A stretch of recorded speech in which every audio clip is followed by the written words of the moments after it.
Most runners with knee pain do everything right. They rest, they ice, they stretch, and then the moment they start running again, it comes straight back. Today I want to explain why runner's knee, patellofemoral pain, keeps returning for so many runners. I'll walk you through what's happening inside the joint, why the standard advice fails for most people, and what the evidence actually says about managing it properly. By the end of this, you understand your knee better. So let's get started. Let's start with the basics, because most people have a vague idea of what runner's knee is. Patellofemoral pain, PFP, is pain at the front of the knee. It tends to flare with running, going downstairs, squatting, or lunging. Or with sitting for a long time, your knee bent at 90 degrees. For example, you sit through a 2-hour film and when you stand up, the front of your knee is screaming. Now here's what makes PFP tricky. It's not a structural problem the way a torn ligament is. There's no obvious break in the tissue. Think of the kneecap like a pulley. It sits in a groove on the front of your femur, your thigh bone, and it tracks up and down as you bend and straighten your knee.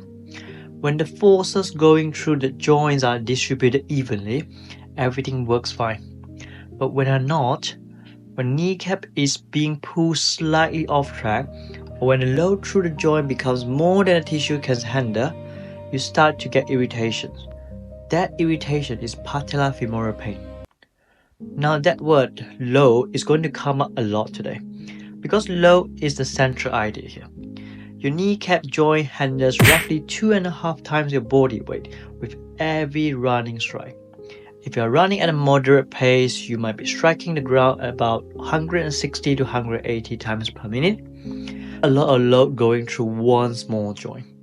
And if the mechanics around the joints are not right, or if the load spikes too suddenly, that's when pain starts. Here's the part most people never hear, and it's the part that explains why the rest and watch approach almost never works long term. The reason runners' knees come back is this. Most runners manage the symptoms, but not the cause. They reduce their running until the pain goes away. The pain goes away, they go back to running, pain comes back, and then the cycle repeats.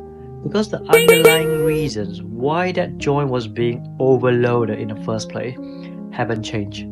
Let me break those reasons down. Reason 1 is hip weakness. The hip is the steering wheel for your entire leg.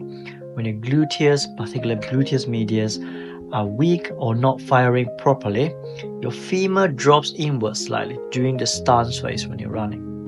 This is called dynamic valgus. Basically, the knee caves in under load. And when that happens, the force goes through the kneecap is shifted. Most runners I've ever seen with persistent patellofemoral pain has some element of hip weakness or hip control contributing to it. Reason 2, quad weakness. The quadriceps, the muscle groups on the front of the thigh, are the primary movers of the knee. They're attached directly to the kneecap by the quadriceps tendon. If the quads are weak, the kneecap can't be properly controlled through movement. And here's a specific part of the quads that matters most, the VMO.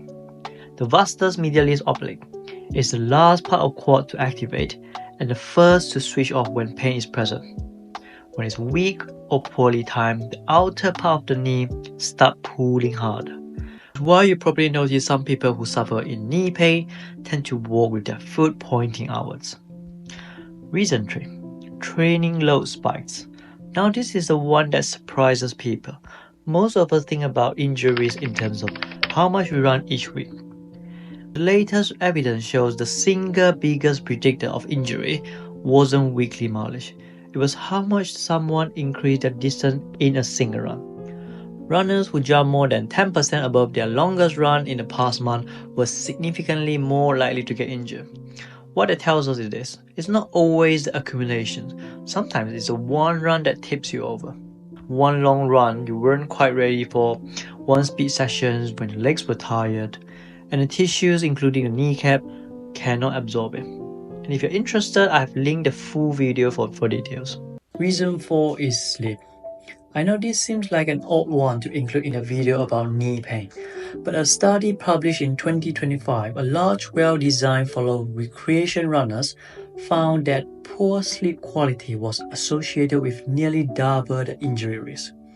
And the runners who were most at risk were not the ones running the most miles.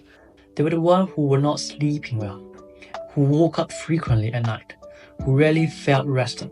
Because sleep is when the tissue repair happens. It's when your tendons, your cartilage, your muscles consolidate the stress you have put through them during the day. If that window is cut short or disrupted, the tissue doesn't fully recover before you load it again. Over time, that adds up. The most common mistake at this stage is treating knee pain as purely a mechanical problem. It usually is mostly, but recovery is the other half of the equation. The recovery means good sleep quality. So what does the evidence say about fixing this properly? Let me be clear, there's no magic bullet here, but there's a logical sequence here. When people follow it properly, consistently, the outcomes are good. Step 1. Reduce the load, not to zero. This is where most runners go wrong. They either completely stop, which lets symptoms settle but fixes nothing, or they keep running through it and wonder why it's getting worse. What you want is to find a level of activity that doesn't significantly provoke the pain. Some running is fine, often walking is fine. The goal isn't to rest on it, it's to reduce the load to a level the tissue can currently tolerate. That might mean cutting distance by 30%, it might mean switching to flat terrain for a few weeks, it might mean reducing speed work temporarily. Key principle, and this comes directly from the load management approach in modern physio, is that you're not stopping tissue adaptation. You're meeting the tissue where it currently is. Step 2. Strengthen the hip. Single leg work specifically. Crab walk with band, single leg bridges, these are the entry-level options. But to really change the way your hip behaves during running, you need to load it heavily. Bulgarian split squats, single leg Roman and deadlifts, step ups with slow, controlled eccentric. They are training the hip to do its job, controlling the leg under load. And the improvement in running mechanics that follow from hip strengthening alone can be dramatic. Step 3. Rebuild the quad properly. Start with isometric exercises. What that means is the muscle works but the joint doesn't move. Like a 30-degree wall sit, for example, you're loading the quad and the kneecap joint in a static position, but not too much to the point that irritates it, to be pain-free during and after.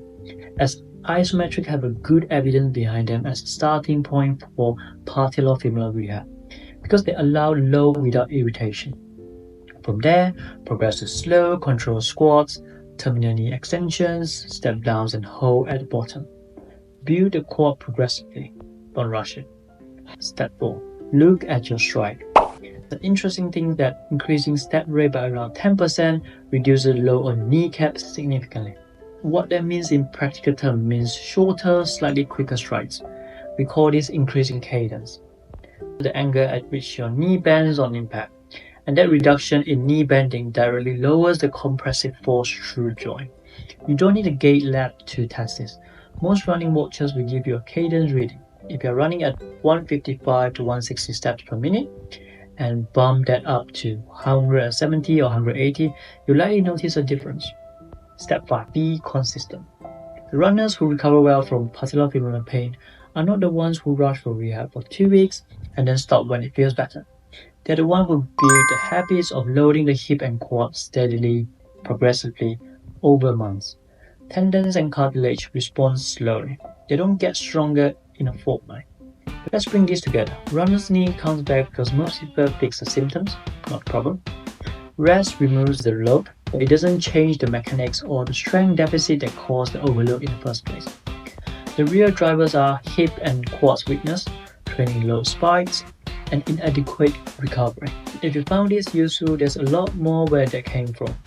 The algorithm will only show you this channel if you engage with it. So if you got something from this video, subscribe. Thank you. And it helps more than you think.